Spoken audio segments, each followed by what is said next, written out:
A Ahsoka le tomó 5 días lograr hablar con Hedala a solas, mientras se ocupó de arreglar uno de los transportes más grandes de los Fardi. Le afinó el motor y le instaló un compresor nuevo. No preguntó qué mercancía iban a transportar. Los Fardi eran hospitalarios con ella porque les resultaba útil, pero no iban a contarle los secretos de su operación.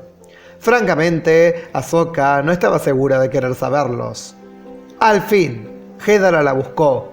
Después de su hora de dormir, entró a escondidas en el diminuto cuarto de Ahsoka en el complejo familiar. Ella hubiera preferido rechazar la oferta de quedarse en la casa familiar, pero no se le ocurrió una manera educada de hacerlo.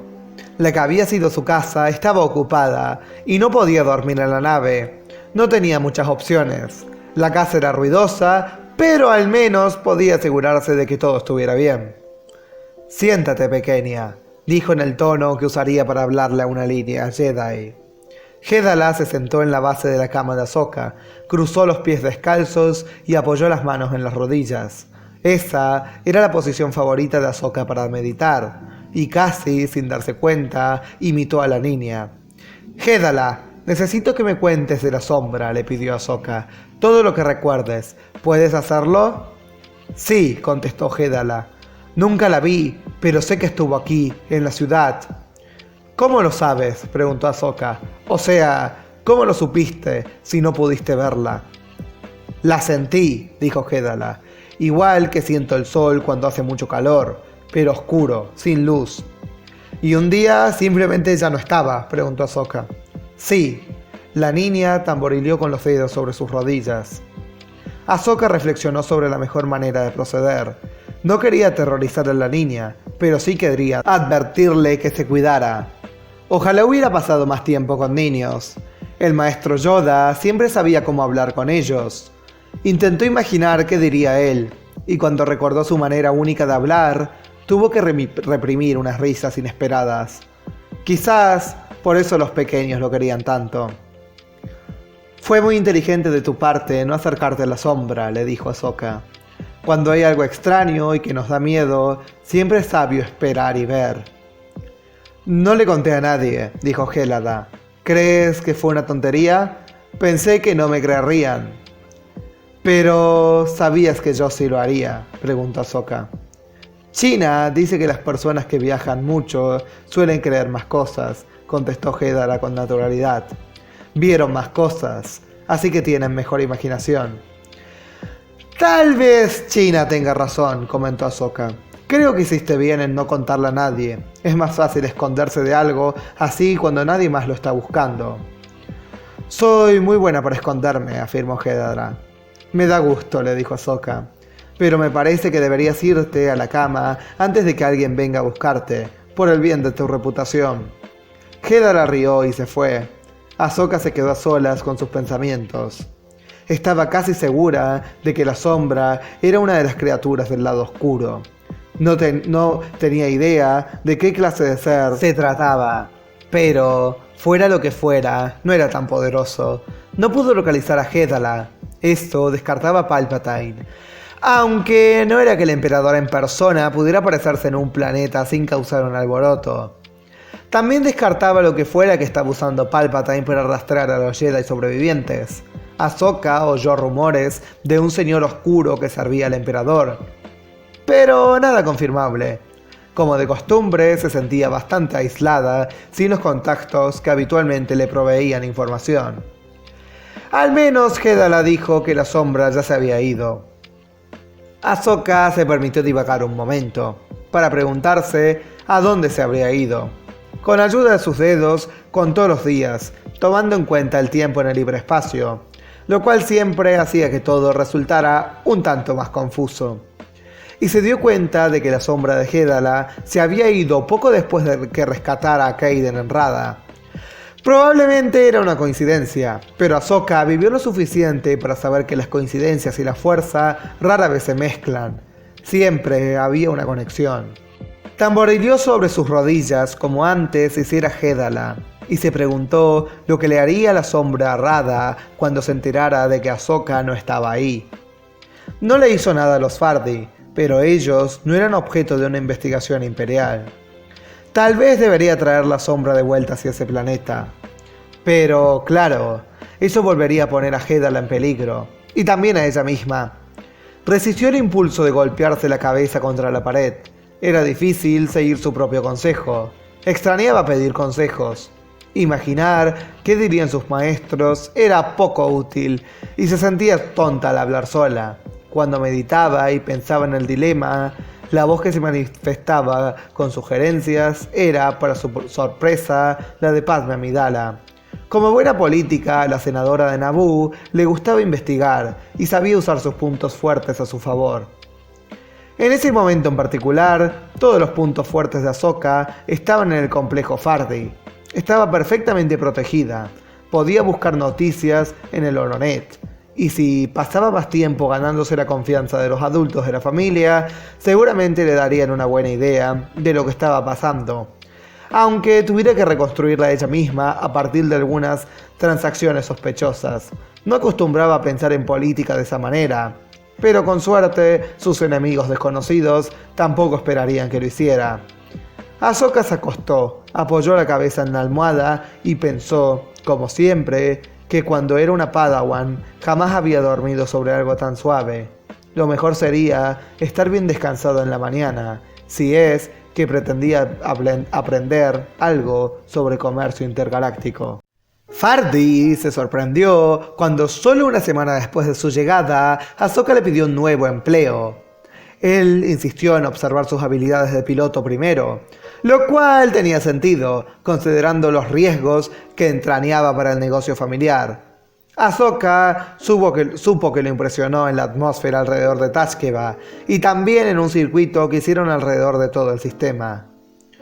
No es que no puedas hacer los dos trabajos, dijo Fardi, mientras Ahsoka aterrizaba el carguero después de su último trayecto de prueba. Te avisaremos cuando necesitemos un piloto. Nada va a cambiar. A Ahsoka eso le pareció bien. Empezaron a darle tareas pequeñas. Volaba a otras ciudades de Tashkeva que controlaban otras ramas de la familia y hacía entregas. A veces volaba su propia nave y otras le asignaban una más grande. Nunca preguntaba qué había en los contenedores, así que no sabía si la carga coincidía con el manifiesto. Después de su 10º viaje, empezó a pensar que los Fardi contrabandeaban para no perder la práctica, pero cada vez que hacía una entrega en un callejón oscuro o detrás de una bodega, las personas que lo recibían estaban demacradas, desesperadas y agradecidas. Era un trabajo extrañamente satisfactorio. Aprendió que después del miedo, el arma principal del imperio era el hambre. Vio esta estrategia en Rada y también durante la Guerra de los Clones, pero confirmar su aparición a gran escala le incomodaba mucho. El imperio aún era nuevo, no terminaba de asentarse en los confines de la galaxia, pero de todas formas ya era increíblemente poderoso, y ella ayudó a construirlo. Los mecanismos implementados durante la Guerra de los Clones fueron distorsionados para uso del emperador, y su fuerza crecía cada vez más. Casi admiraba a Palpatine por su habilidad para llevar a cabo un plan a largo plazo, sin tener en cuenta que era malvado y todo eso. Para cuando los Fardi le confiaron una misión de transporte a otro mundo, Ahsoka estaba más convencida que nunca de que había que resistirse al Imperio. Desafortunadamente no tenía idea de cómo. Al fin entendía cómo se habían sentido los granjeros de Rada cuando los obligaron a envenenar sus propios campos. Sintió su frustración y su ira, y comprendió que todo los empujó a la imprudencia. Cuando regresara tendría que ofrecerle una disculpa a Nira, si es que ella quería escucharla. Por lo pronto su única opción era esa resistencia pasiva, y Ahsoka le agradecía, mientras buscaba otras alternativas, aunque esa no fuera una distracción tan buena. Todo eso cambió con rapidez cuando atendió una llamada de auxilio a mitad de uno de sus viajes de rutina fuera del planeta. Provenía de una cápsula de escape, y Ahsoka dudó un instante para considerar sus opciones. La nave que conducía tenía una bahía de carga lo suficientemente grande para una cápsula, y aquella no estaba muy lejos. Fijó el rumbo deprisa, y poco después había 3 humanos parados frente a ella, en shock pero aliviados. Por su expresión de alarma, supuso que la pérdida de su nave no se debió a un error mecánico. «Fueron los piratas», afirmó la mujer, la primera en calmarse lo suficiente para poder hablar. «Atacaron el transbordador en el que estábamos y se llevaron a varios prisioneros. Apenas logramos llegar a la cápsula». «¿Por qué habrían de atacarlos?», preguntó Ahsoka con tanta amabilidad como pudo. «Para pedir rescate, sospecho», respondió la mujer. Se movió con incomodidad. El rescate era algo que promovía el sindicato criminal del Sol Negro en ese sector, y era sabido que no eran nada simpáticos con sus rehenes. «No tiene que contarme de sus asuntos», la tranquilizó Ahsoka. «Solo dígame, ¿por qué los atacaron?»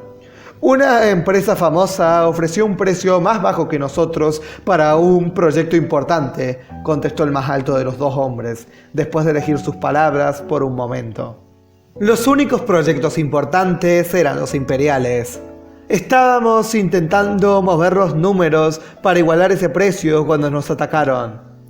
«¿Ustedes creen que sus competidores querían arruinarlos para que no puedan darse el lujo de cobrar menos?», preguntó Ahsoka. La mujer asintió con la cabeza. «Si les ayudo y no gastan los créditos, ¿de todos modos se van a involucrar?», preguntó a modo de petición. Estaba dispuesta a ayudar a quien lo necesitara, pero no se sentía cómoda facilitando que ellos sirvieran al imperio. El simple hecho de tener que hacer esa distinción la enfermaba. «No», dijo la mujer enfáticamente, «ninguna cantidad de créditos vale la pena. Solo queremos recuperar a nuestra gente y dejarlo». La manera en que dijo «gente» hizo que Ahsoka pensara que no se refería solo a sus empleados. «Bien», dijo Ahsoka, «denme las coordenadas». Después de eso, parecía que se la pasaba encontrándose con gente que necesitaba ayuda. Las misiones, si así podía llamarlas, eran aleatorias y desorganizadas, y a veces terminaban mal. Más de una vez la traicionaron y solo pudo escapar porque la entrenó el mejor piloto de la galaxia. Pero poco a poco se empezó a formar una reputación. Al menos Ashla lo hizo.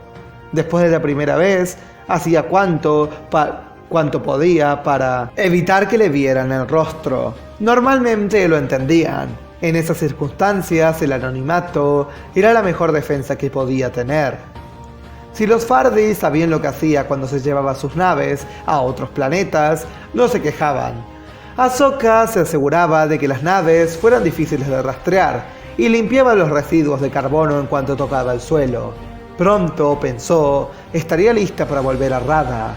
Pronto encontraría una nave lo suficientemente grande para sus amigos y también para el resto de los granjeros.